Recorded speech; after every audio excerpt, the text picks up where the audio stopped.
Good afternoon. I'd like to call the Public Utilities and Green Committee meeting to order. If I could please have a roll call. Freeman. Here. McKittrick. Here. Connor. Mosley. Here. Holland. All committee members are present except for Councilwoman Holland. And if I could have a motion to accept the minutes from the last meeting, please. So moved. Second. All in favor, let it be known by saying aye. Aye. Opposed? Okay, thank you. First, we have an ordinance authorizing the mayor or his designee to apply for, and if granted, enter into agreements with the water supply revolving loan account for certain water supply capital improvement projects and declaring an emergency. Mr. Luddle. Thank you, Mr. Chairman and members of committee. This is our annual request to apply for these loans and projects. It doesn't necessarily mean that we will do them, but it will allow us to put in these applications. The first one there, we did receive funding for, I could tell you that. We received about $500,000 for that water main extension, and then the lead services, we are applying, as you can see, $15 million to remove more of the lead program. What's going on with lead, anything downstream of an old lead service that's galvanized from the lawn strip into the house, we will be looking to change out those services on private property, which not only will save the resident money that before they used to pay for, but this project here will help us obviously do this without any charge to the residents. So this $15 million will go a long way. And some of these other improvements, we're just applying for funding, and if we receive it, then you'll see these projects come back to council at some point. They will all come back. This just allows us to apply for these projects. Correct. These are the ones we designate. It's about just under $36 million worth of projects. Okay, thank you. Are there any questions from committee members? Any other questions from council members that may be in chambers or with us online? I do not see any hands. Would your emergency or consent? Consent's fine, sir. Do I have a motion for consent? So moved. Second. Motion and a second have been made. All in favor, let it be known by saying aye. Aye. Are there any opposed? We'll see that item's placed on the consent agenda. Next, we have a resolution expressing support for the City of Akron, Ohio's, the city or Akron's proposed alternative combined sewer overflow project in Summit County, Ohio, which will provide a greater environmental relief for Cuyahoga River watershed region than the row 11.A requirements in Akron's long-term control plan update, urging the United States Environmental Protection Agency to reconsider its continuing insistence in requiring Akron to spend in excess of $200 million in largely idle water treatment technology, but instead move forward and more environmentally beneficial and cost-effective alternative projects and declaring an emergency. Who would like to begin? Well, I didn't write that legislation. You had to read all that, Well, sir. I know, but, it felt like Peter Piper picked But I think everybody obviously saw the press release last week and what we're doing, and this is the last project. I am going to turn it over to Miss Emily Collins. She's going to speak to this, and Pat Sullivan's here also, or I can answer any specific questions, and if three of us can, I'm sure Gert can. So with that, I'll turn it over to Emily. Okay, thank you, Ms. Collins, thank you. Thank you, Chairman. This resolution is seeking support for what would be a fourth amendment to the city's consent decree. And our request is one that is supported by the Ohio EPA, but not currently the US EPA. They are still on the fence, and we are looking to have them, come to agreement with us. This would involve, the Fourth Amendment would involve the elimination of the enhanced high rate treatment facility and the inclusion of these alternative projects, of which there are four. The first would be disinfection at the Cuyahoga Street facility. The second, sewering Peninsula to eliminate failing septic systems there in concert with the county. The third is working with the village of Lakemore to eliminate SSO sanitary sewer overflow contributions to Springfield Lake. And then the fourth involves conducting studies that would begin the process of providing sanitary sewer service to the Sawyerwood neighborhood, which is part of Springfield Township.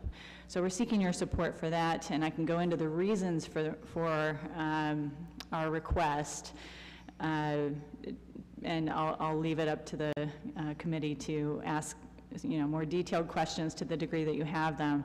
But the original reasons supporting the EHRT and the inclusion of the enhanced high rate treatment facility in the consent decree are just no longer present. And that's the main reason that we're seeking to do this. We were able to obtain the Ohio EPA support by including these alternative projects. So I'll leave it to you to ask any other detailed questions that you have and go from there. Yes, Ms. Wilms? I'm going to handle what I know of what to do, and that's communicate and advocacy. We have quite a letter writing campaign going on. At this point, we've received several hundred letters to the EPA asking for this consideration. I just ask you to use your email list, your social media contacts to help us get the word out that the citizens, we can be heard. And let's make sure our voice is heard, the impact this will have on us if this is continued and we have to follow through with this project. So I will make sure we resend the very recent press release that has gone out so it's top of mind. But again, if you could share our social media, help us get the word out. Again, use your listservs. It would help us all in this advocacy campaign. That actually was going to be my next question. How do we, I know we have a lot of meetings coming up next Tuesday with Night Out Against Crime. That might be a place to consider for us to have a handout or something that could direct folks to where letters supporting this resolution might be sent. Okay, let's begin. Yes, Tara, please. Thank you. Emily, maybe you would know this. Is there a time frame, or it's just up in the air? So we filed our position statement last Monday, so a week prior to today, and they have 45 days. The US EPA has 45 days to respond to us. So within that 45-day time frame, we are seeking as much support as possible from the community. Whether it's on the water quality side or the rate increase, side of things, or both. We would really like to see support. And there are opportunities for submitting citizen letters that are on the Akron Waterways Renewed website. Okay, thank you. If it's okay, if you could add my name, I'd appreciate it. Okay, thank you. The questions or comments? Mr. Fusco? Yeah, thank you. We have, in many cases, exceeded our goals. Am I correct in saying that, in reference to the consent decree and everything that we've done? Correct? Absolutely, yes. And that's part of the reason we're seeking this amendment, is because our system is actually outperforming what we were expecting to achieve at this stage. So what we were expecting to be 7 overflows in the typical year at 191 million gallons in the typical year overflowing, we're down to 3 that are anticipated, and 100 million gallons. And with the inclusion of disinfection at the Cuyahoga Street facility, we actually think we can get it down to 62.1 million gallons in the typical year. So next to nothing. Now, I'm just trying to recall from the past, what we had learned was that most cities out there who have the consent decrees and who are mandated, of course, they have a permitted amount of overflows, correct? They do, and it's usually 4 or above. Right. So 4 overflows in the typical year or above. And as you know, we were at 0 in the original form of the consent decree with the EHRT, but that was anticipating 7 overflows that needed to be controlled. So when you knock that down to 3, we are now within the standards for the federal CSO policy to make sure that we are actually in compliance with that policy and exceeding it, exceeding the standards. So. Yes, of course, it's important to note too that the cost of this particular facility, I'm seeing is 200 million. That's right, 209. Today. As of today. Today. Yeah, good point. $209 million, which would require a 20% rate increase if we have to build it. And it'd be essentially mothballed all year, right? So Yeah. We had not had an overflow in 499 days at the time that we had submitted our position statement. And that literally means that if the EHRT had been built in that time period, it wouldn't have been activated at all. So we would have been in a position where we had built a $209 million piece of infrastructure for no use. Right. Yeah, and I think that was part of the, and I don't recall the exact term, but it seemed as though that there was the consent decrees that were recognized whenever they first came out, there was very little flexibility within them. And then right around 2014, 13, 15, there was more flexibility at the Obama administration realized, because this was, I know it had taken us several years to put together the whole plan, right? And the Obama administration recognized that technologies are going to change and that there's going to be new ways that are discovered, and that's what happened. And that's, that seems to be somewhat of a compelling argument, because that was like, this was put together, what, Chris, in 2009, 12? Yes, the integrated plan is what you're trying to get, that's when. Yeah. Yes. And then and within that plan was this facility. Yes. But now recognizing, as I asked before, as I talked about before, was the fact that we are in fact exceeding expectations, exceeding everything that was asked of us, and doing much better than what was anticipated and expected. And that flexibility ought to still be there in terms of recognizing that, we don't really necessarily need to do this. This project is not needed because we're where we should be.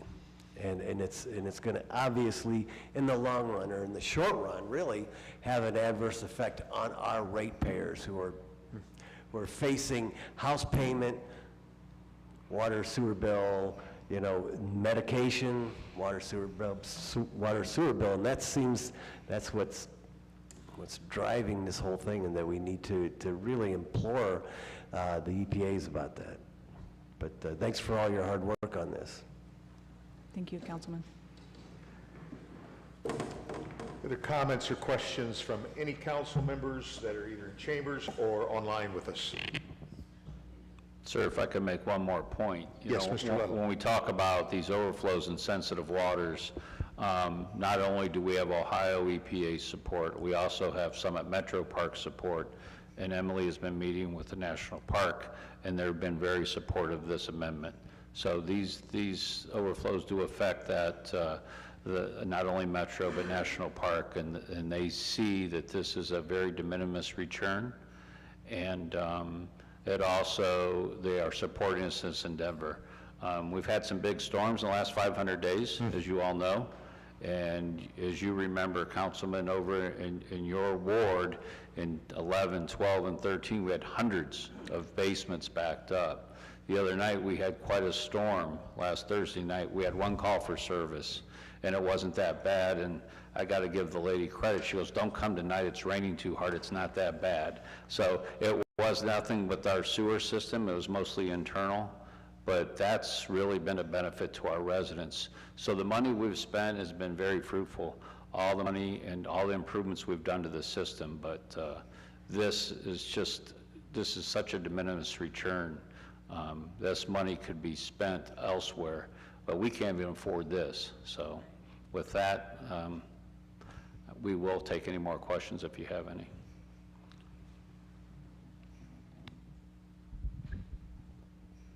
I do not see any further questions, and you're absolutely right.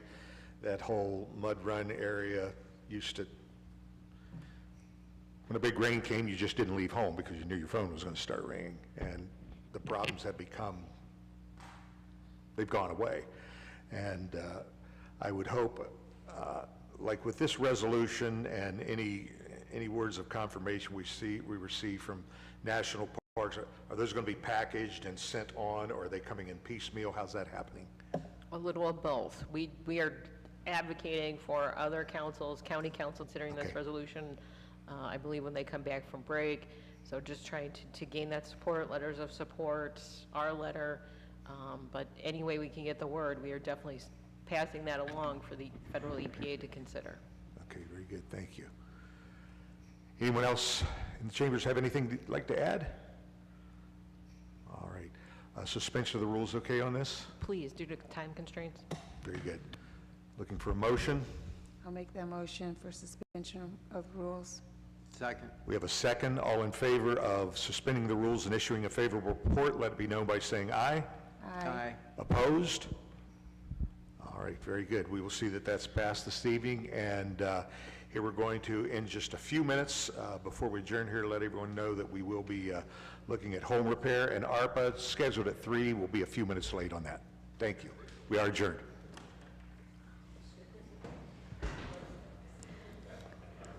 Our next committee of the day is the Budget and Finance Committee. Those committee members are Freeman, Amobian, Malik, Baylor, and Lombardo.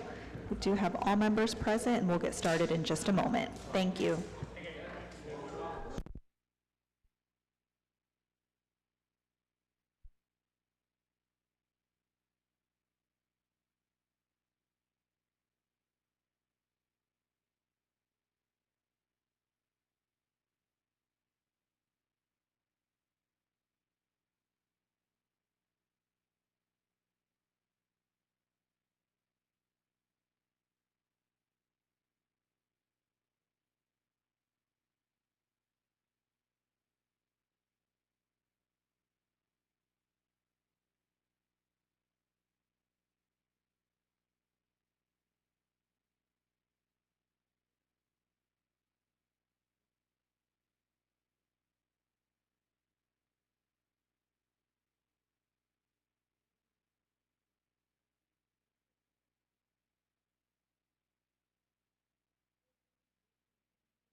All right, good afternoon.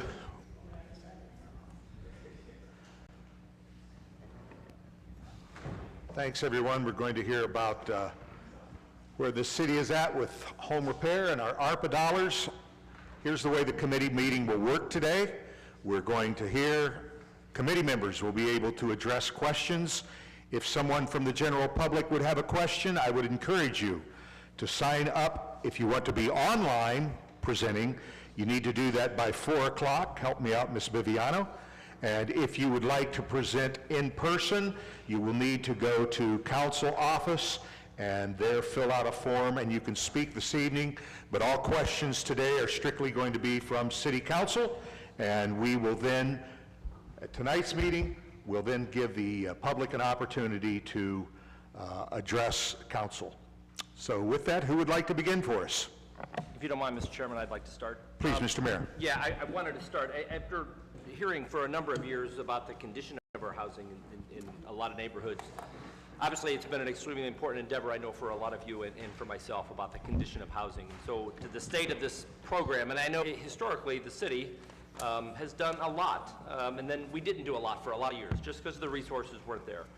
And I think that ARPA allocation gave us some of those resources to be able to do something significant to a number of homes, and not only being an age-friendly city, but also keeping people warm, safe, and dry. The slides will go through it, and the program is not without its challenges, because we kind of had to stand that up, but I want to give a lot of credit to the team, to Thomas and his team, and the people that we're working with, the number of contractors, the homeowners, about what to identify and how do we do those things. And so they've had to go through quite a bit in the last couple of years, but I give them a lot of credit to get this program up and running pretty quickly. And to, there's no government program that runs completely smooth. But with that, with the administrative challenges and the size of the city, they've done an excellent job of getting those resources, because we are under that time clock of being able to spend those by a certain time. I think it's 2026, and I could be wrong. But we've got to get those out there and get these people safe in their homes.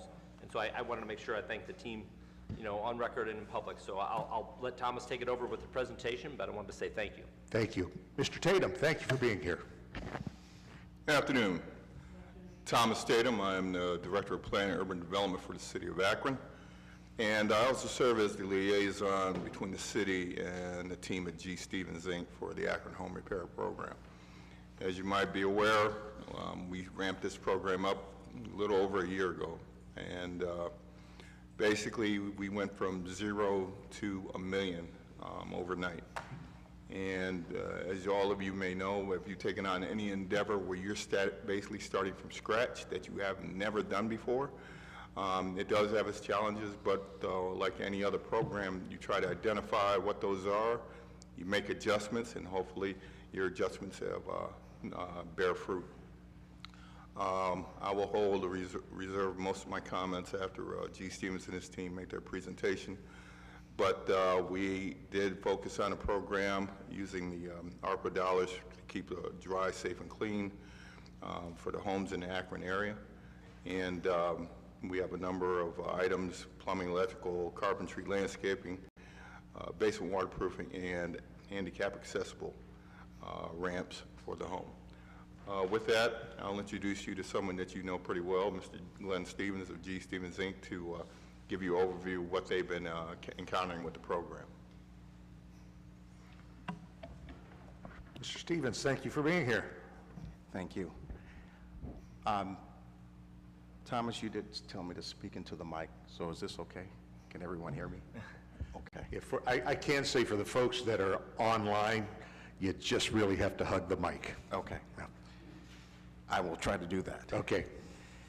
So thank you all for the opportunity to, one, serve the city of Akron and the citizens of Akron.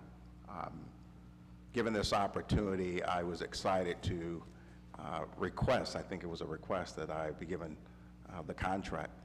And I knew that there was a lot in store for us in terms of just trying to improve the lives of our fellow residents, but I didn't know that it was going to be such an uphill battle. So today, it's an opportunity for us to tell you our story. So we're going to do a short introduction of the team that's with me today, our project management team, And then in terms of our agenda, we'll talk about the program, the processes that we have put in place, the application where we receive over almost 1,600 applications. We'll talk about QCT, Qualified Census Tract, versus your wards. We'll talk about inclusion, diversity, the challenges that we have faced, and then we have a resident and a couple of our contractors with us today to really give a testimonial. So you can really see the faces behind those that are managing the project and the program for you, as well as the contractors and the residents that's a part of this community here. So with me today, Josh is just IT fill-in, so thank you, Josh, for filling in. But next we have is Adrian, and we'll go to the org chart that's on the screen there. Adrian Bivens is our project construction manager. Over in the corner there is Justin Hines. Some of you may remember Justin, but Justin is responsible for compliance and inclusion, as well as legal. And then Renee. Renee was excited to learn this morning when she came into work that she was coming to council. So thank you, Renee, for helping us out with help desk and administrative support, as well as Benjamin Burgess. Some of you guys can't see him, but he's the guy, the shorter guy behind there. He works in both construction inspection and also assists us with some of the home inspection. And then there will be some other folks that we'll call on towards the end of the presentation. The people in the room today will be assisting me with the presentation. So I'll get started. The process. Thomas spoke about the procedure. We understand this is a federally funded program, and with any program, governmental program, it requires procedures. This is one of a kind. And so as a result, we spent a tremendous amount of time initially, and we have continued to upgrade the procedures related to communication. How do we communicate with every stakeholder? The help desk, when calls come in, what do we say? How do we respond? We'll talk about the number of calls that have come in over the years. Eligibility. Again, federal program, you establish the QCT, it's federal guidelines, and then what's QCT, what's non-QCT, what's a qualified census tract, and what's the homes and those who are interested in the program that's outside the qualified census tract. We have procedures with respect to inspections, what to do, what to say, what to look for. These are all detailed procedures that we have that govern our staff and our program team and each and every day. Estimating the scope of work. Once we've completed an estimate, an independent estimate, then we develop a scope of work for each property, property specific. The homeowners agreement. As you can imagine, we'll talk about managing homeowners' expectations. But when they submitted their application, they identified things that they would like to have. Our responsibility is to go through, do a comprehensive inspection, develop an estimate, and then manage to the budget that we have been given. So we develop these homeowners agreements, and we ask the homeowners to sign the agreements. We will not proceed forward with the construction repairs until they sign the agreement. Once they sign it, then it's about Troy, Mr. Benjamin, about construction. And when we do the site visits, the protocols for site visits, all of these things, and I won't read through the remainder, but all of these things are in our procedure manual. And again, it's a step-by-step guide to managing this program for you. The flow, again, we started with roughly 1,600 applications in Group A. We go to eligibility, again, QCT versus non-QCT. And so our initial year, the focus has been on the QCT areas. And you'll see data on QCT and wards here shortly. It flows into inspections where, again, the comprehensive, the needs of each property and the detailed inspection for each property leads us into an estimate and a scope. You will see some information a little later with respect to the estimates and the budgets. I think there's a little feedback.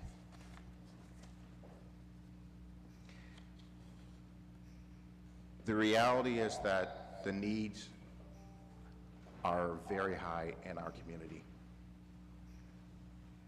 And over 50% of the homes inspected to date have exceeded, the needs have exceeded the budget that we have established. Then we go into construction, and, you know, what is the elephant in the room? It's that we haven't finished enough homes. It's reality. We'll talk about some of the challenges that we have faced throughout the first year and some of the things we will be adjusting as we move forward. Okay. Applications, 1577. Again, roughly 1,600. On the screen, by ward, and Group A. These are the applications that we received, and for those of you who are council members that are specific to wards, you'll see your ward 1 through 10 on the chart there. That's a list of the number of applications we received.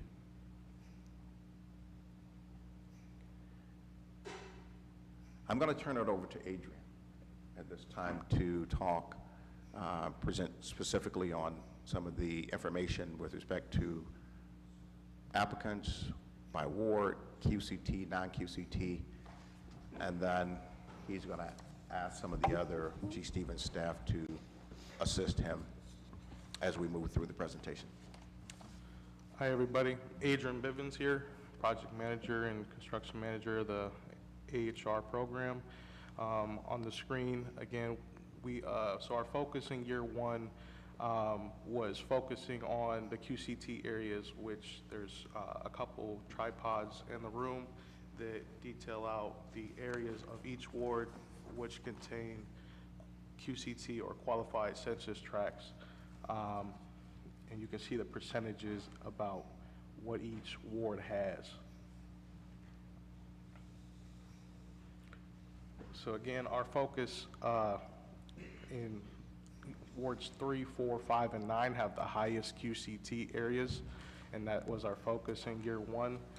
And you can see by ward, we have a breakdown of vetted applications that we have pulled per ward, whether they're QCT or non-QCT in those wards.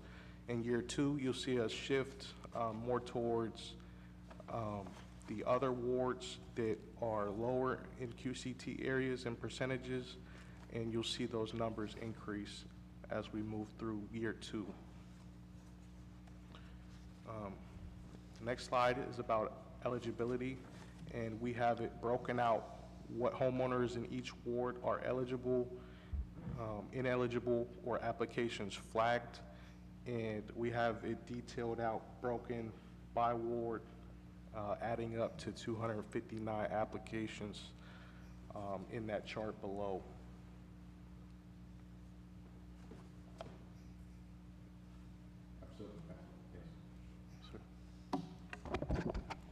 Do we want to hold questions, or?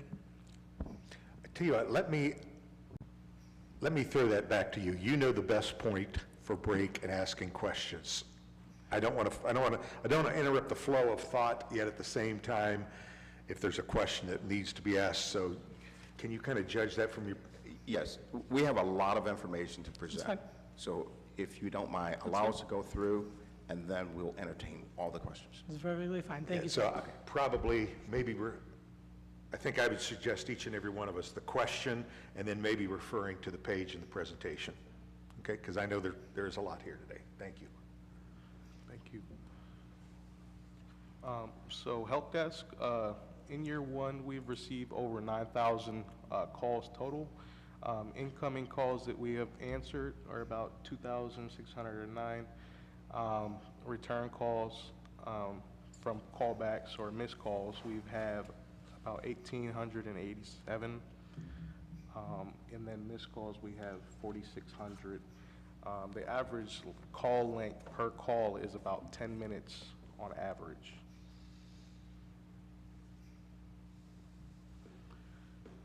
So 201 completed inspections and estimates. So I mentioned earlier that we had 259 applications vetted, which comes out to be about 200 properties that we can actually move forward with. And we have the estimates and inspections side by side. And again, our focus is QCT areas, which is majority in wards 3, 4, 5, and 9. In year 2, we'll move through the other wards, and our volume will increase. So to date, 107 projects have actively been awarded or started construction to some state, and it's broken down again by ward.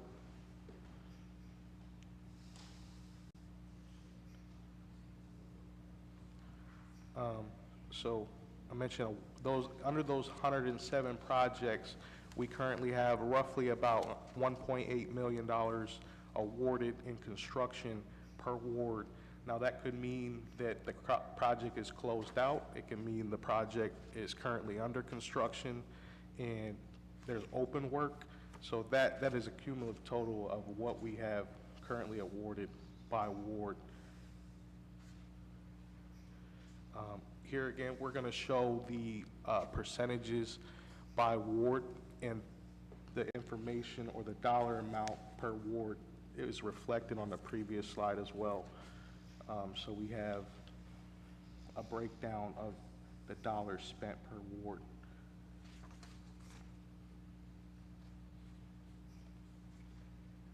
So we have currently to date, we have 56 projects completed. In Ward 1, we have 0. Ward 2, we have 0. Ward 3, we have 19. In Ward 4, we have 7. Ward 5, we have 19 again. Ward 6, we have 3. Ward 7, we have 1 completed. Ward 8 is 0. Ward 9 is 7. And Ward 10 is 0.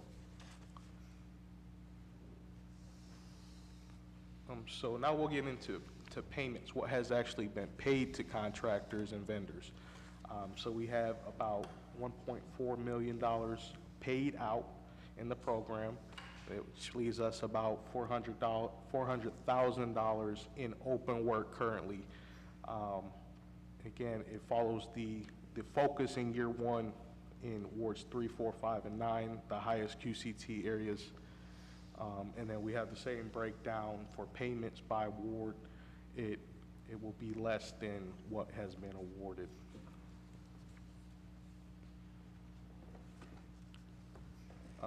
Right here, I'm going to bring in Justin into the presentation.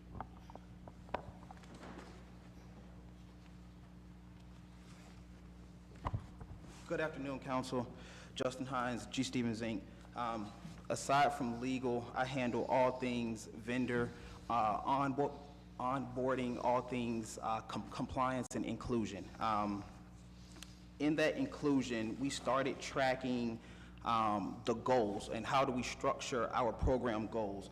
We started at Akron's goals, which was the 15-3 goal. We looked at the housing rehab programs. They did not have stated goals, and then we turned to our contract. The contract told us to use our best efforts. So in that, we made the focus of our outreach on inclusion. Next slide, Josh. And we can see how we performed over the course of the first year or so. More than half of our dollars spent, as you saw, we've spent about $1.4 million so far, and more than half of that has gone to diverse firms. Now, we track inclusion in 3 buckets. We track them in diverse firms in Akron. We track them in local Akron firms, and then diverse firms who are not in Akron. So I'll say that again, diverse firms in Akron, local Akron firms, and then diverse firms not in Akron. So you'll see our local Akron vendors have received about 60% of the total spend. Currently, we have 32 active vendors in the program. As you can see, the biggest bucket is diverse firms in Akron. So we targeted a lot of those firms to do work for us. That leads the pack at 14. How those figures break down, in diverse payments, we've spent about $1 million, just under, and you'll see that our biggest spend, again, is diverse firms in Akron. Our next spend is diverse firms outside of Akron, which is about $130,000. And then our non-diverse firms who are in Akron, which is about $250,000. So you see that the dollars are being spent in Akron with Akron firms. And next, we'll talk about program challenges.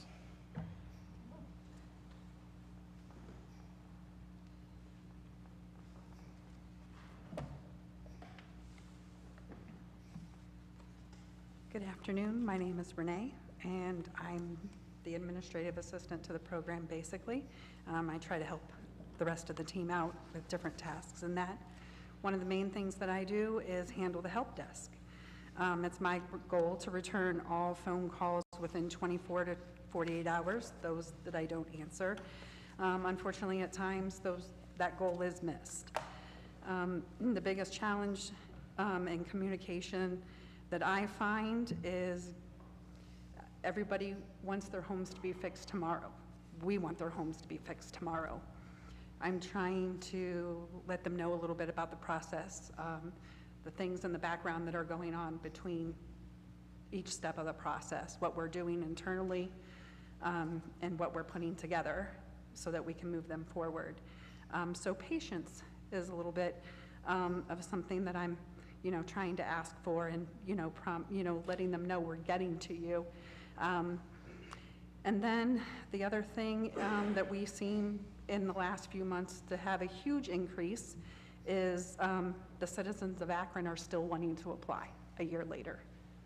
And each month that call volume asking for that, if we're still taking applications, is the biggest increase that we're seeing. And next we'll have Troy.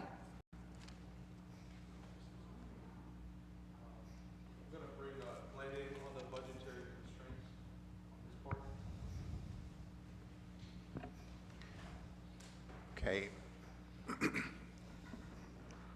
With respect to some of the concerns, the program concerns, the budget estimate, I alluded to that earlier, where we are seeing about 50% of the homes that we inspect, the estimates are coming in at over $30,000, between $30,000 and $50,000. And the reality is the homes need that amount of money spent on them just to bring them back to the program standards. But with the guide of $25,000, we are left with having to reduce the scope to meet the budget. And that's just a challenge that we're facing. And as a result, oftentimes we are not able to give the homeowners everything that we have identified in the initial inspection. And then prioritizing, with the budget constraints that we have, we're prioritizing. What do we do first? We have some needs that we automatically will address in terms of a roof, furnace, but then, windows. And unfortunately with the market, we can't give them a roof, furnace, and windows all together for less than $25,000. And so if a home needs those items, then we are left with what do we give them in the program.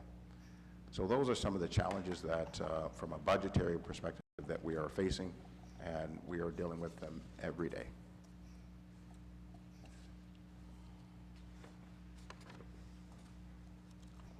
so we're going to get into some contractor challenges, and it's broken down across availability, what our contractors can handle as far as capacity-wise. Could I have you move a little closer to that microphone? Sorry. Yes. So I'm going to restart the slide. So contractors' challenges, we have contractors' availability, capacity, what can our contractors handle in our demand, and how much work can we award them at a time without swamping them, and giving them unrealistic dates to hit within the time frame, and then performance and quality is most important as well.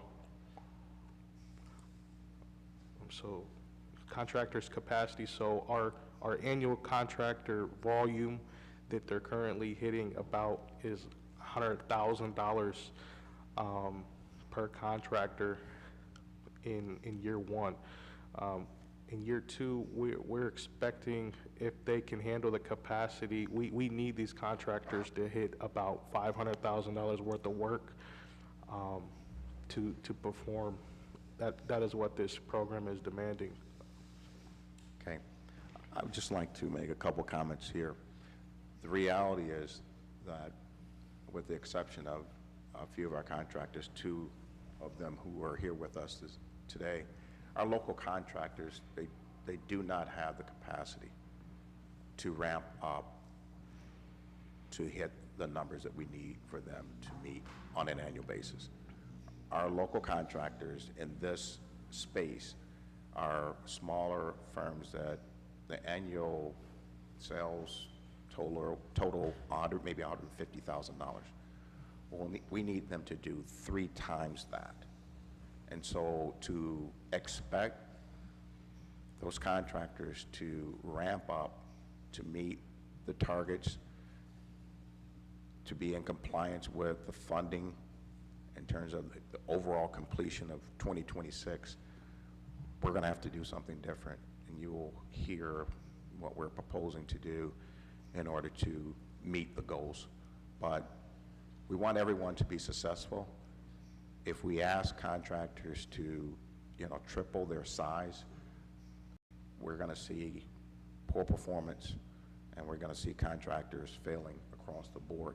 And that is not what I think this program wants to see with respect to any contractors, but definitely our local vendors. So talked about contractors' performance. Here is a photo on the screen, and it's kind of scoped in on the area of concern of the quality that a certain contractor installed, the trim on here. And fortunately, we had to remove that contractor from the job and have somebody come back in behind him and correct the work. So this is something that we are constantly looking to perfect, and we're looking for good quality work from our contractors, and this is something that we will not accept.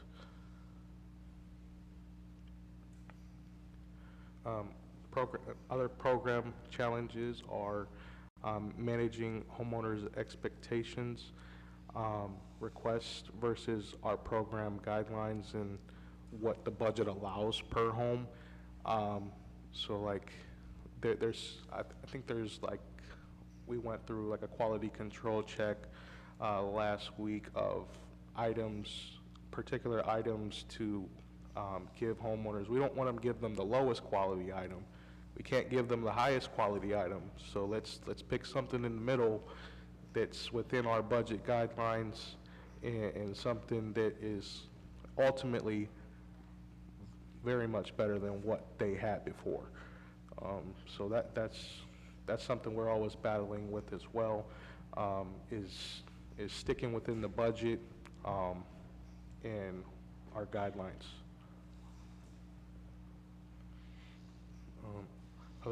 Others are requests, what the homeowners request, what they actually need, and then the budget, like I said. That all comes into a budget, and it ultimately cannot exceed $25,000 worth of work.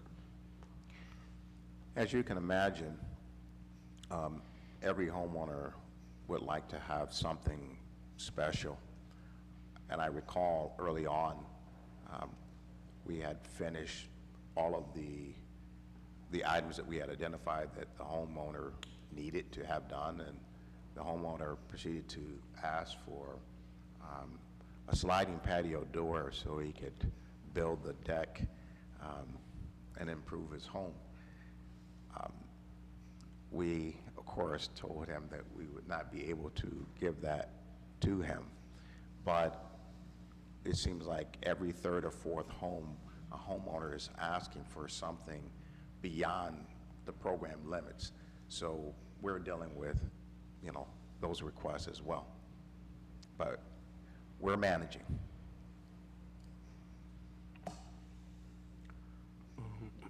Scheduling. So one of our biggest complaints is the length of time that it takes in between inspection and when projects are awarded or when construction actually starts. And then whenever we award the projects and the completion of construction as well. We're giving our contractors specific dates to hit, but like I said before, are they capable? We want to make sure they're reasonable dates and realistic, that they can manage and hit on a consistent basis.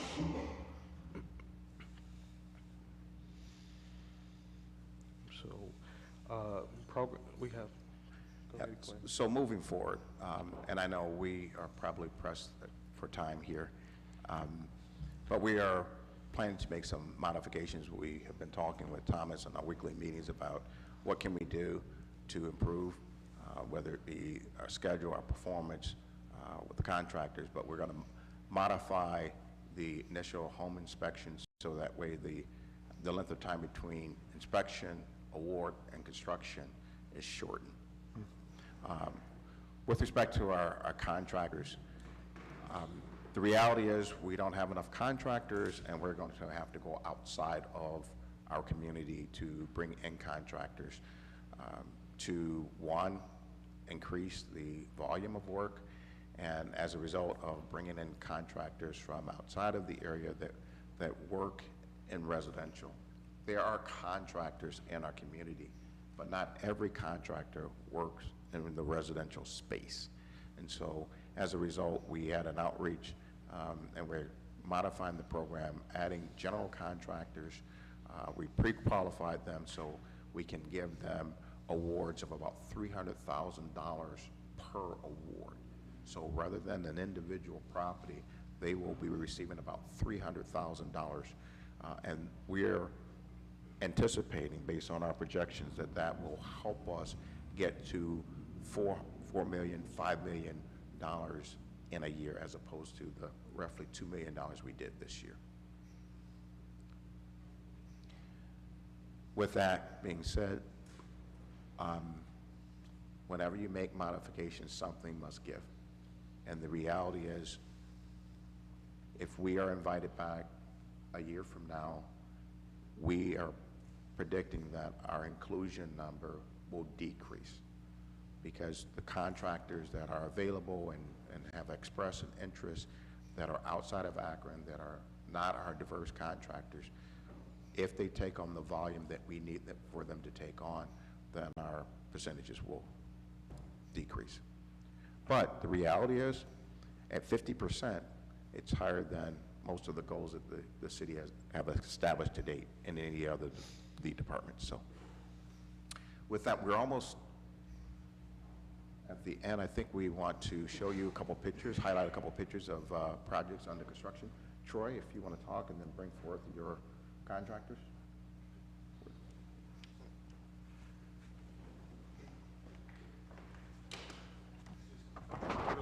Kimberly Folks is here.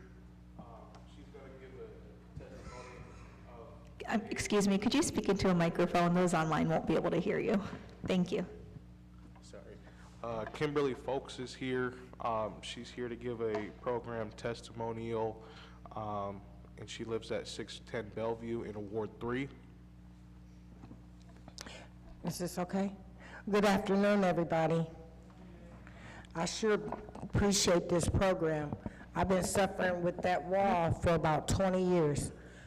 Me and my son was trying to fix it ourselves, but it had got out of hand.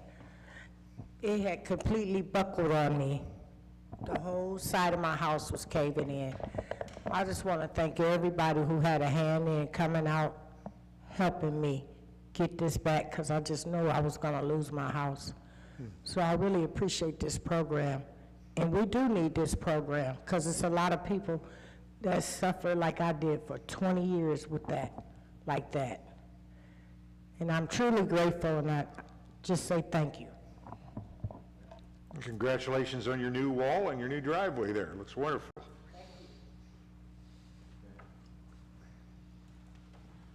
We have one more testimonial from Brenda Beavers. She's at 1103 Bellows in Ward 5. Yes, good afternoon. My name is Brenda Beavers, and I appreciate the program also.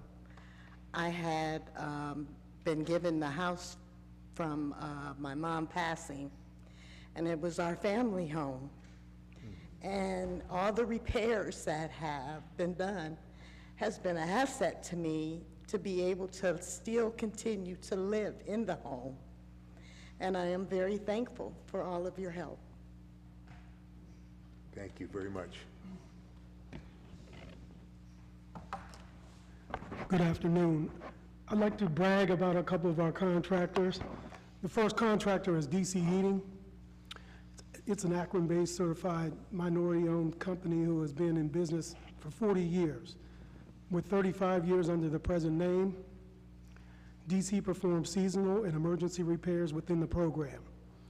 DC Heating has performed valuable work for this program, always to satisfaction. Dave, can you stand up?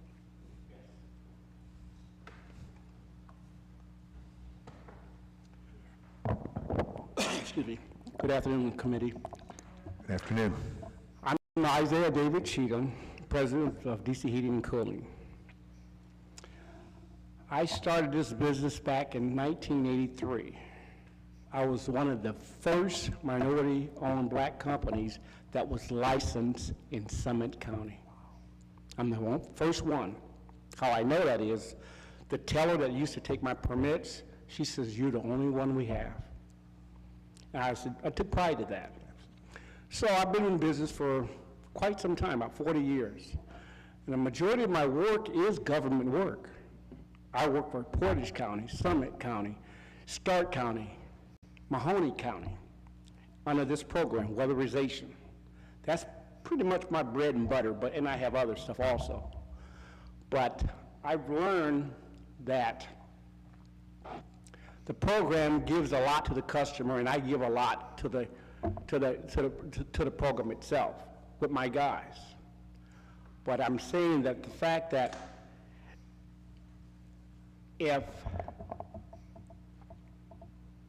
this program is going to be successful, you need good contractors, and good contractors to deliver what they want them to do. And I feel that I fit that role. Now, I had an opportunity to go to Indiana. I just finished a job down here at the Standard Building just a couple months ago, 135 units. And they say, "Hey, you've done such a good job, we want you to go to Indiana to do another building." And I started to do that, but I got a call from Glenn. And he said, "Hey, there's an opportunity here in Akron that, that you may be able to help us with," because he knew that I worked in that program, or under that program, I can add some to that, which I did. I gave him some advice, what I did, what I know, and whatever with that pertaining to that. So I jumped on that immediately. I turned down that Indiana program. I said, "Hey, sign me up. What can I do to help you guys out?" And that's all I'm here to do, is to help the program out as much as I can and what I can do. So it's been a blessing for me to be a part of this here. And I tell my guys, I say, "Hey, you know, this is not an opportunity for everybody, or you know, and it takes a special contractor to do this. It really does.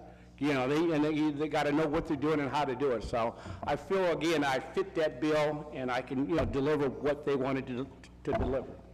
Appreciate you giving me the opportunity to come here to express, you know, my thoughts and whatever. If you have any questions, feel free to give me a call. Thank you. You going to be around after the meeting? Sure. Mhm. Okay, great. Like to talk to you. Sure, okay. Okay, thank you. Thanks for not leaving Akron. Our next contractor is Pat Hinman with Berwyn Electric. He's an Akron-based certified electrician with 5 years under his present name, most used and trusted electrical contractor within the program. Berwyn performs initial and emergency repairs, as always, to satisfaction. And to go along with what DC Heating and Cooling said, I agree 100%. You know, not only do you have to have good contractors, but you have to have good people setting up the work. And Glenn and his team, you know, seem to keep the ball rolling pretty well for us.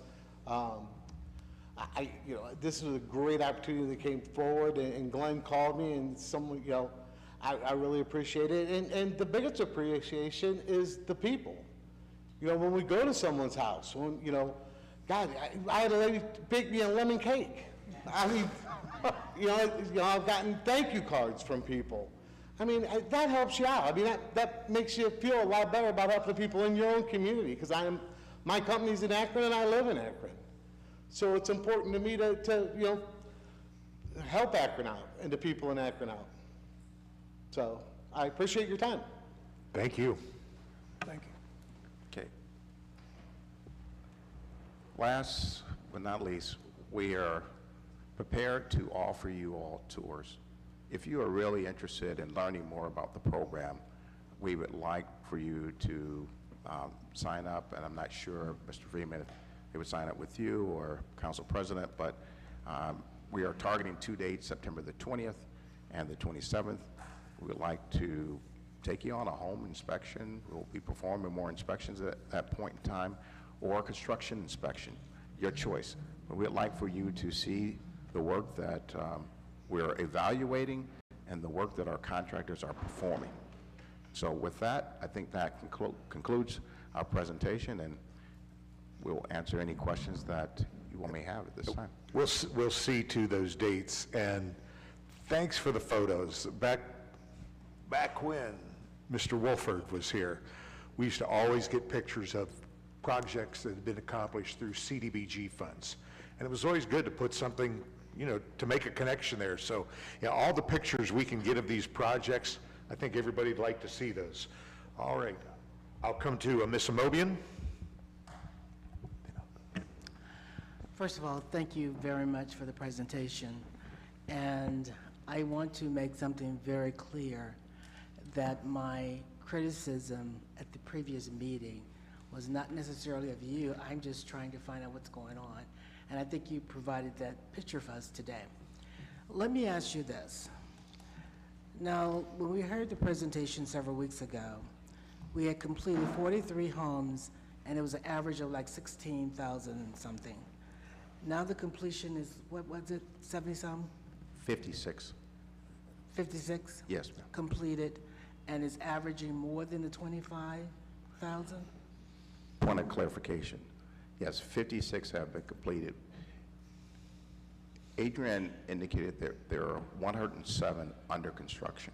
Okay. So the reality is, at any day, a project could be completed. So at that time, there was 43. But, you know, maybe 4 were completed that week, another 10. So each week, we're completing projects that are under construction. Sure. Some range from a week to maybe 6 weeks if we're waiting on windows. Mm-hmm. So it's hard to gauge completion being, you know, the total parameter of success. But right now, we have 56 homes that are completed. Now, with respect to the average price of $16,000, if we assess a home in a QCT, and this is rare, and the home only requires $4,000, but the next home we spend $20,000, the average is going to be much less than $16,000. And so what was presented was an average number, Sure.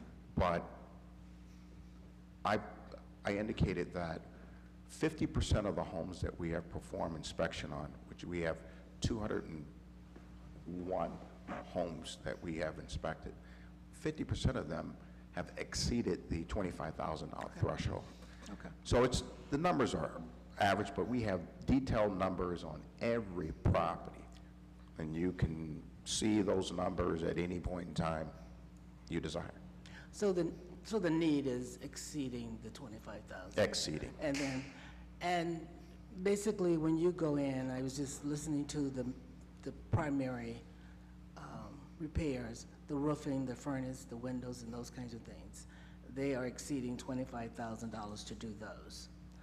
Yes. And then you have people that want special requests. We're not worried about those. But when you identify things in the inspection, you're trying to cover those things that are life-threatening or Clean, safe, okay. dry, ADA accessible. Okay, thank you for that. Get into your contractors, and thank you to the contractors that are here and the work that you're doing.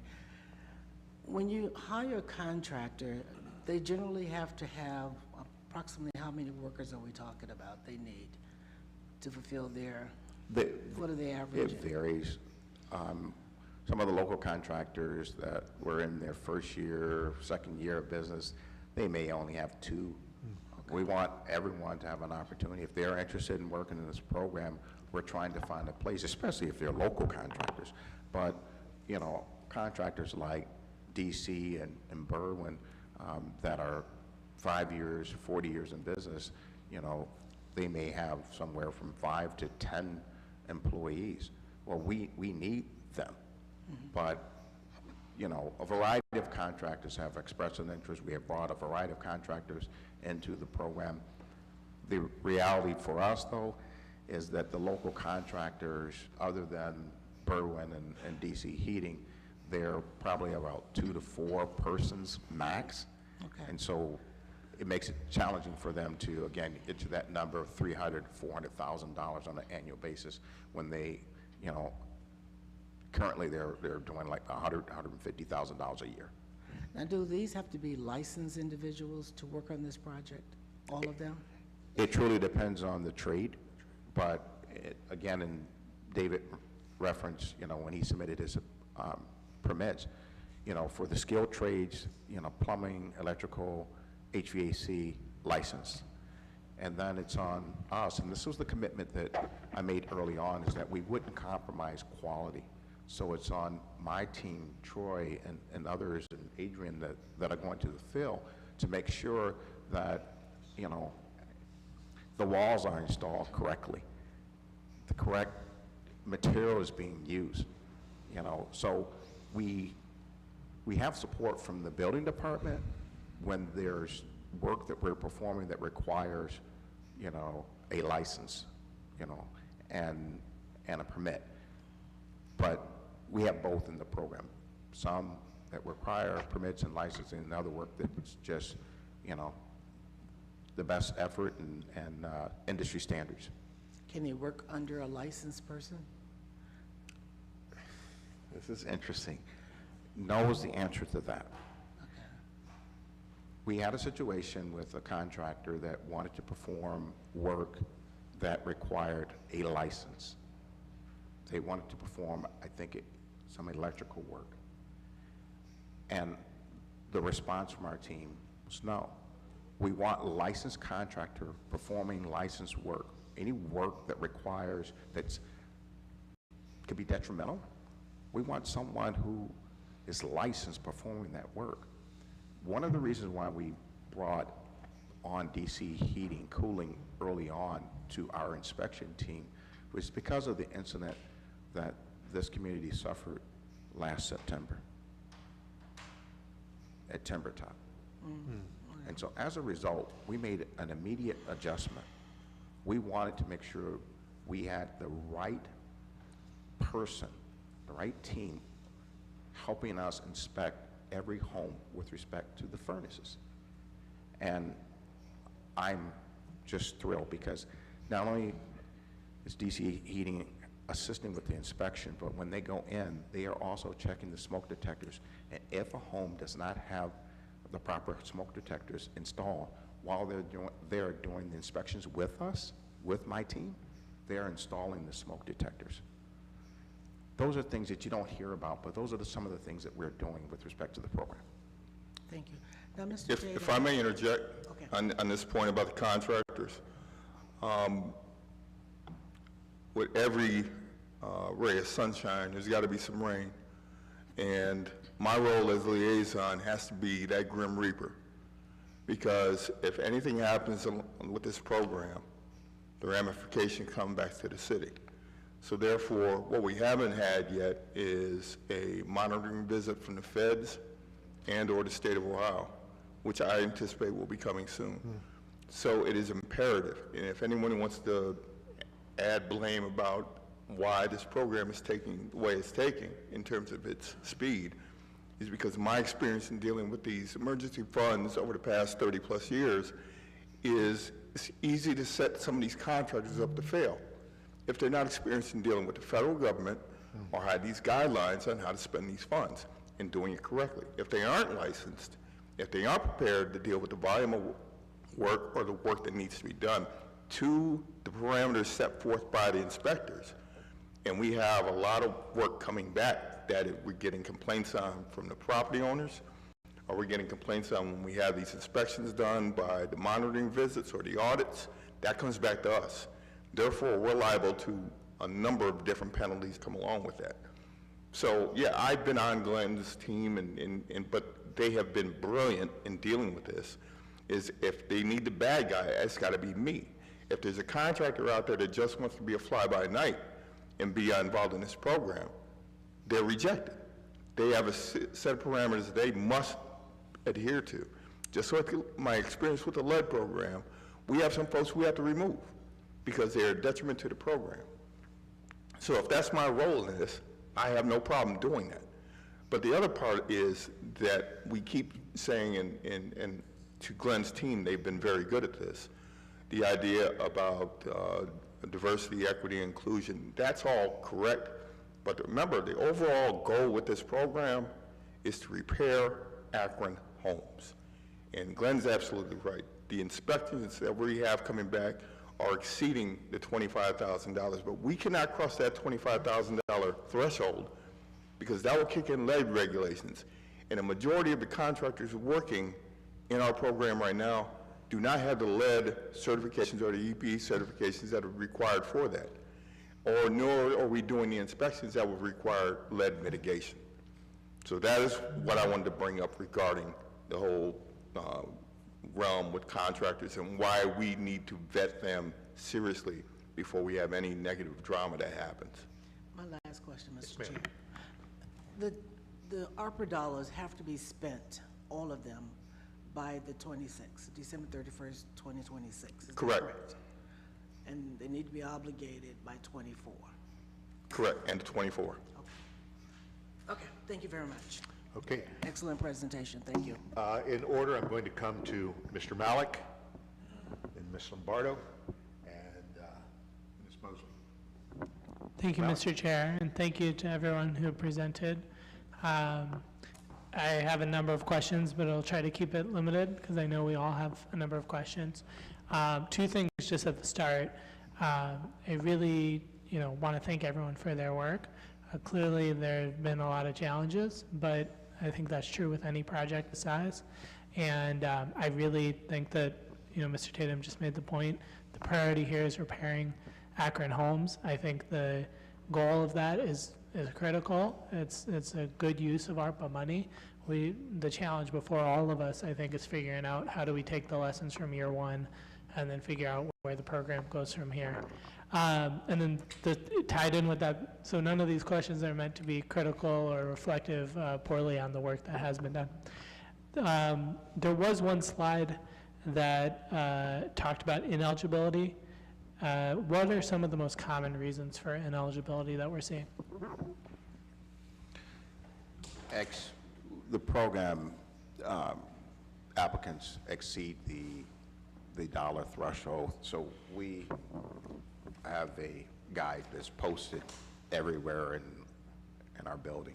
The income thresholds? Yes, yep. And it's, in terms of the income, it's you know, non-QCT, you know, there's a certain 50% of the AMI, I'm sorry.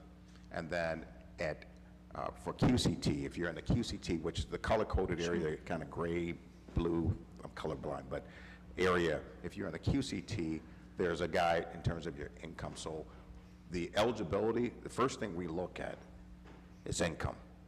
And then we move on to, you know, ownership and whether or not they're current on the taxes. So we have, in our procedural manual, we have a complete guide that when Renee and others are, you know, verifying eligibility, that they use to determine whether or not an applicant is eligible for the program. Okay, thank you. Then second, so we have about 1,600 residences in Group A. So what's the breakdown in terms of where each of them are in the process? The way that we accepted applications initially was that all applications received before July, please help me. 25th were considered Group A. So we didn't evaluate them on day 1, day 2. When we opened the process, the end of June through the 27th, all of them were considered Group A. And that's probably some of the concerns that we're having, because it's not like, well, you submitted in the first week, so you're in that first group. The program was designed to focus on QCT, and that was the charge that we were given, focus on the QCT. So we are ranking, and we have this system where we rank all of the properties by ward, QCT and non-QCT, and then we are pulling applications randomly through a process that's not influenced by anything. The only thing that we are, with adjustment, doing is if we receive a call and a homeowner indicates that, you know, they don't have any heat, and this is what happened to us last October, they automatically move up. First for eligibility, we'll check their eligibility, and if they are in the QCT, we immediately will address a no heat situation. That's basically what we're doing to date, but you know, we are open to anything that you all would like to do to change that, but Is the intent to try to get through all of the eligible homes within Group A? yes, that's the intent. The reality is that, just simple math, if we spent $20,000 to $22,000 on every home, we would only be able to serve roughly 600 to 700 homes. So the reality is, we probably will not make it through all of the Group A applications with this program. And how many were not in Group A? How many were in? I think roughly 800 are in Group B. Okay, and I'm almost done. But I know a central part of the conversation that we had was about the kinds of contractors, right? Local contractors versus non-local, and diverse versus non-diverse. I guess, you know, it sounds like there's some efforts being made to broaden the, you know, number of contractors that are being used overall. Are there contractors, especially local ones, that are saying no? And if they are saying no, what are the reasons? And I inferred from one of them that the size of the award is not big enough, so you made bigger awards. But can you talk about that? You know, have we used up all the local contractors on residential, or are there folks who just don't want to be a part of the program for one reason or another? I would say both. You know, initially when we, in terms of our communication plan, we put together a communication plan for attracting contractors. So we did a major outreach in year 1. We had 4 outreach events, 2 at Summit Lake, 1 at Patterson, and I think there was one other one that we held and tried to bring in as many contractors. And we have done a lot of things that are outside of the norm, per se, with respect to government, because we are a private entity. We have a quick pay. I mean, we're paying the contractors in 3 to 7 days. Those are things that, the city is not able to do. But some of the contractors, given the market, there's a tremendous amount of work right now in construction. And some of the contractors, they opt not to participate in the program. Like, they have work in another city or with another entity, and we had one contractor that walked away, and we were paying him quickly, and he just decided, well, it was just too much paperwork. He didn't want to submit, his invoices electronically. We'll put that process in place to help the contractors, including having Adrian, Justin, and Renee walk them through, helping them fill out the applications, giving them training, because we want them to be paid quickly. So we thought that would be maybe the obstacle, but it's a combination of things. And we're doing everything we can with respect to local contractors, meeting them on Saturdays, Sundays, having breakfasts with them, talking about the program. So we're really putting forth the effort to attract as many contractors as possible. Thank you. Councilman, to add on to that, Glenn hit a point that I don't think a lot of people are seeing. Folks are paying a premium right now to have contractors do work on their properties, be it commercial, residential. There are some contractors that would rather make a 40 or 50% markup doing a property out in the suburbs than work on a program for any city. And as you might also expect, there's a lot of money floating around right now between ARPA through all of the jurisdictions that are out there, plus the lead programs that are still going on. We still have about another 6 months in our lead program, which has about 11 contractors involved in it. None of those are working in this program because we need them to finish our program. Summit County has a lead program. I think the state of Ohio was awarded somewhere in the neighborhood of $40 to $50 million in lead money throughout all the jurisdictions in Ohio. So you have those contractors who are licensed to do lead work and EPA certified are working those contracts, or they're in Western Pennsylvania, or they're in Michigan. So there is a lot of work out there for contractors to be doing, even if it's just doing somebody's redoing their driveway or painting their home or anything else like that, where they can get a markup over and above, because one of the things we got to watch out for is gouging. So we're not going to have that in our program, so they're going to go somewhere where, I'm not saying that they're doing it, but I'm saying that they're getting a premium markup right now. So that's the other things that we're seeing. And then just final question, it seems like there are obviously a lot of challenges. I know one reason we contracted with Guidehouse was to be able to get perspective from other communities. Are there other communities who are doing similar programs, and is Guidehouse helping provide feedback on ways that we can tweak our program? I don't specifically know that they're advising anyone on similar programs, but I know Detroit has a rather large program going on right now that involves primarily loans, if I'm not mistaken, as opposed to grants. And I think they're feeling some of the same struggles. Their percentages are of spend. I can get those exact numbers, but they aren't close to what we have right now. Just to add to that, Sean, as we approach this point here, about 6 weeks ago, I reached out to Medj Guidehouse and I asked them that question because we want to use best practices. So if there's something that someone else is doing that would help the city of Akron, I'm all ears. I was surprised to learn that, which is good for Akron, that we are leading the pack in terms of completions, money spent, with respect to the various communities that they represent. And Mitch went as far as to say, it would be nice if we could do, a best practice with Akron, sharing its story.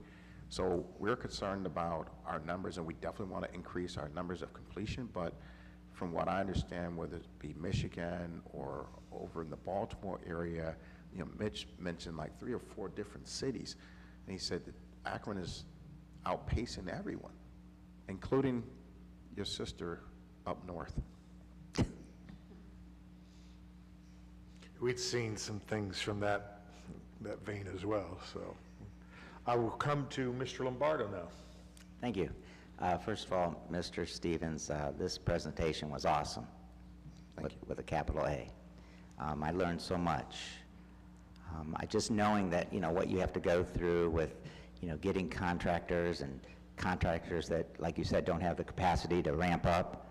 And then, we have to be mindful of, diversity, equity, and inclusion. I mean, I'm shocked, but grateful that you got 56 projects completed. So your team is to be commended for that. And the pictures and the testimonials, that was just bonus. So very good job. My question really doesn't have to be answered today. Maybe someone could get back to me, because I was, selfishly focused on Ward 2.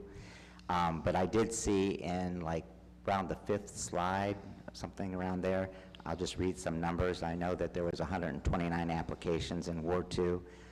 Then I saw numbers about vetted, like 24 and 3, 18 inspections and estimates or projects awarded. And then the last number I saw was $14,000 awards in construction given. So just wanted to kind of wrap my arms around that. You don't have to answer today. We can maybe talk offline about those numbers. But again, it was a great job. I'm glad I was here to hear that. Thank you. Thank you, Mr. Lombardo. Please, Terry. Couple questions. You mentioned the outreach that you all put on at Summit Lake, and I think maybe at the Urban League. I was wondering if you could get us the numbers of how many people participated in that outreach versus how many were given awards or a project to work on, and seeing that there seems to be some struggles with getting interested contractors. Has that list been revisited to maybe talk to some of the ones who may not have been in the first round of awards, maybe going back to them and seeing if they can help offset there being so many properties that still need to be addressed. If you could get that number to us as that list of people who came and moved on to become part of the program versus those who didn't. I think I can give you general numbers right now, because I remember the outreach events specifically, and correct me if I'm wrong, Justin, but the outreach events were well attended. We witnessed in excess of 20 contractors per event. We were very excited because we thought we were going to have 40 to 50 contractors, but again, to Mr. Tatum's comment, we rolled the program out, we told them what we're going to do, then they were given other opportunities to make greater profits, and so they backed away from a fair program. We're not asking them to do things in a lean way, it's just being fair. So we lost a number of contractors before we even got started. And then, with respect to a number of the contractors, I know that they've approached you guys. I won't name any contractors by name, but we had at least 3 contractors that started with us. They attended the outreach events, but they just dropped out. They just decided that they didn't want to work for the program.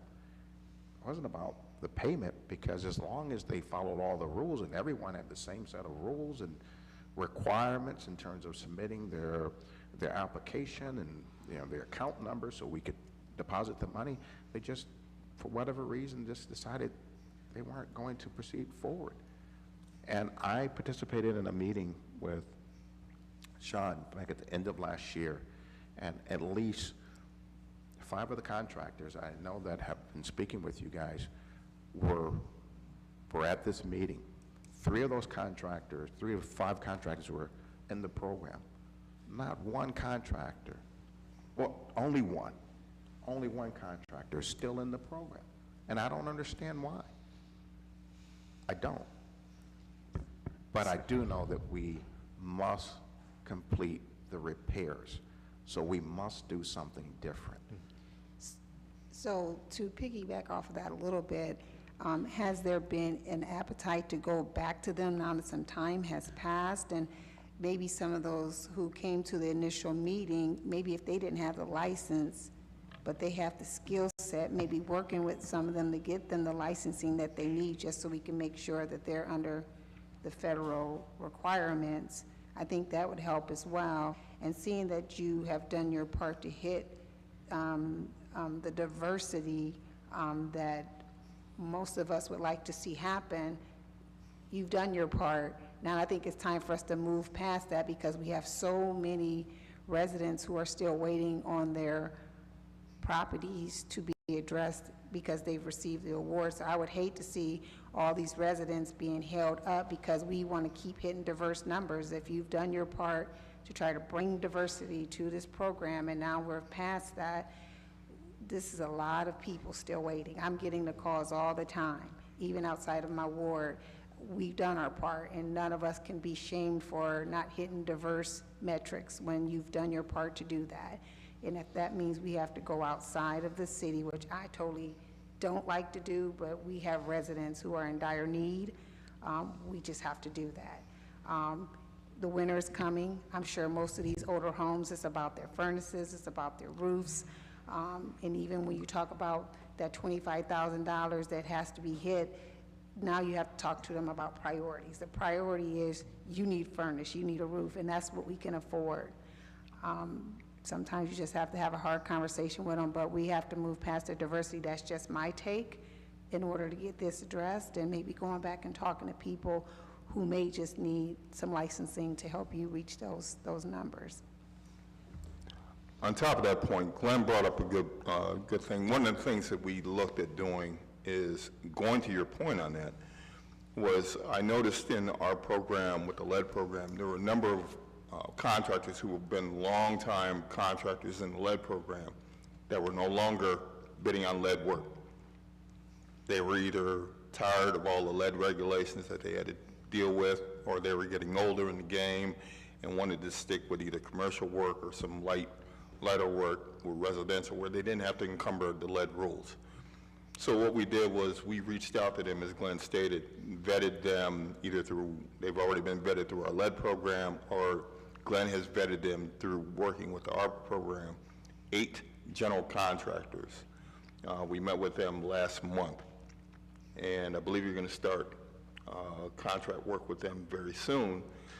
These 8 contractors are, I believe, are going to be the game changer to hit the point that you're talking about, meaning the general can go in, if you had 5 items on your list of work that need to be done, the general will be the one bidding on all of that list of work. Instead of having multiple contractors coming in from multiple different trades to deal with that, you have one-stop shop with the contractor. I think this will double our numbers before the end of the year, easily. And I had a conversation with one of those contractors today, ready to get started, because one of his commercial jobs fell through. So now he's ready to work, and he's got the skill set to handle it, and he has the crew to handle it too. So I see that being the big game changer along with this. But the door is not closed on any contractor that has been involved in our program or wishes to be involved in the program. They hit the criteria, they meet the standards. The door is open. We're not closing the door on that. The idea, again, because I get those calls too, believe it or not, the job is to get these houses repaired. Right. So. Okay. Thank you. Can I add something real quick to what Glenn said pertaining to that as a contractor? Sorry. That as I looked at this program, I went in with the mindset that I'm not going to go in there to try to get rich off of 2 jobs, get rich off of 1 job. This program is for people.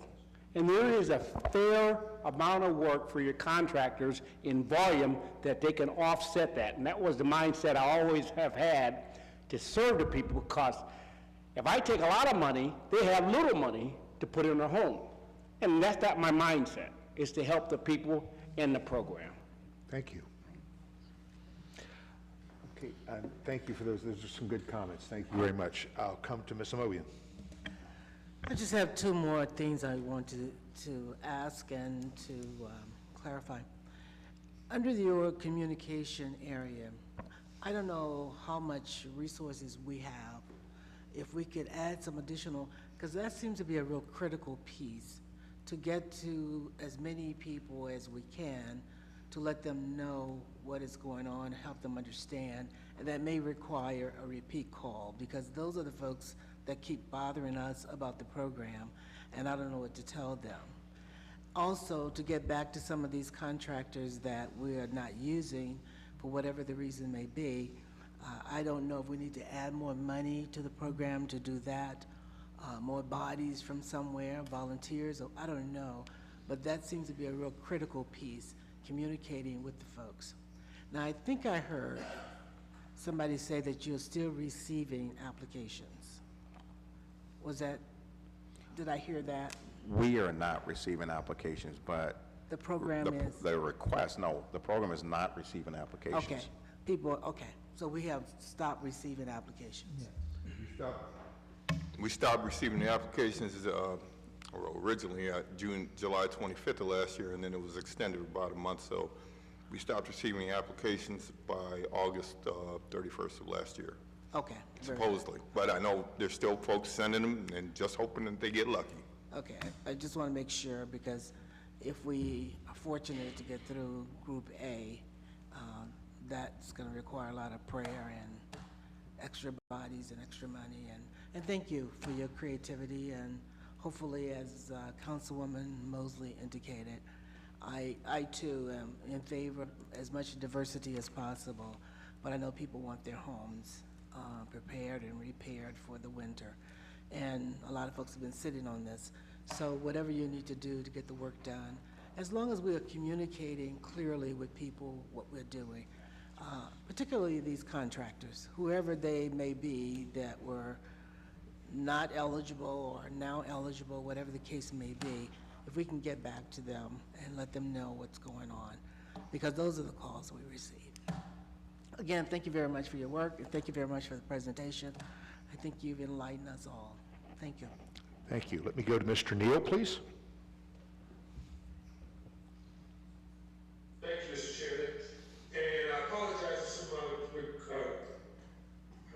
questions are repetitive, because I had to step away for a moment. I do want to address one thing that I heard, and I think a lot of this deals with education. I heard that once the contractors are in residents' homes, that they're asking for a little extra. I think we have to educate people. I don't think I know. We have to educate folks and let them know that there's limited resources, and there are a lot of people that need assistance. So I think we need to let folks know that only those priority items need to be done. I heard Ms. Mosley, Councilwoman Mosley's state that we need to prioritize. And I think that's what we do need to do, and so that we can do more residents. Personally, I'd rather see us go for quality, but only those necessity items, so that we can get to all of our constituents. And if we have to cut it from 25,000, reduce it to just do some of those main things like heating, roofing, that type of thing. And then council can work to put other items in place so that we can meet the needs of our constituents. That's one thing. Excuse me, I'm trying to make sure that I don't lose you. Talking out my system here real quick. The other thing that I want to state is that there seemed to be a large number of calls that were unable to be addressed, and I'm wondering, has that been handled yet? I haven't that was all of that. I think there's something like 9,000 calls you were able to answer. Maybe just about 30% of those. You may have answered that while I was away.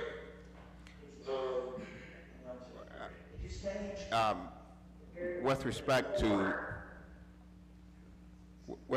to the call volume, yes, there's a large number of calls in terms of the pie chart that shows were missed. But what we did not show you is how many times the call is like a repeat call. So it may have been a missed call, but we have some residents that will call Renee 2-3 times a day, 4 or 5 times a week, and so that adds to the total volume of calls. And I know Renee was disappointed to receive instructions from myself to say that we must limit the calls to 10 minutes because, you know, some of the callers, as you can imagine, are older, and they're just happy to have someone on the other end. So they would just call back just to talk to Renee on a daily basis. And so it contributes to the large volume of calls, but I can assure you that every person that, you know, is called in and with a question about the program, all of their calls have been addressed.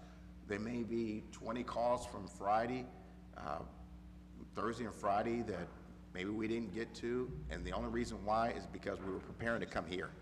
But tomorrow, we'll be back on the phones. Renee and staff will be back with the help desk, and Joanne, I'm sorry that I didn't acknowledge you, but I know Joanne is here with us in terms of estimating, but the staff, we're working tirelessly trying to meet the needs of this program.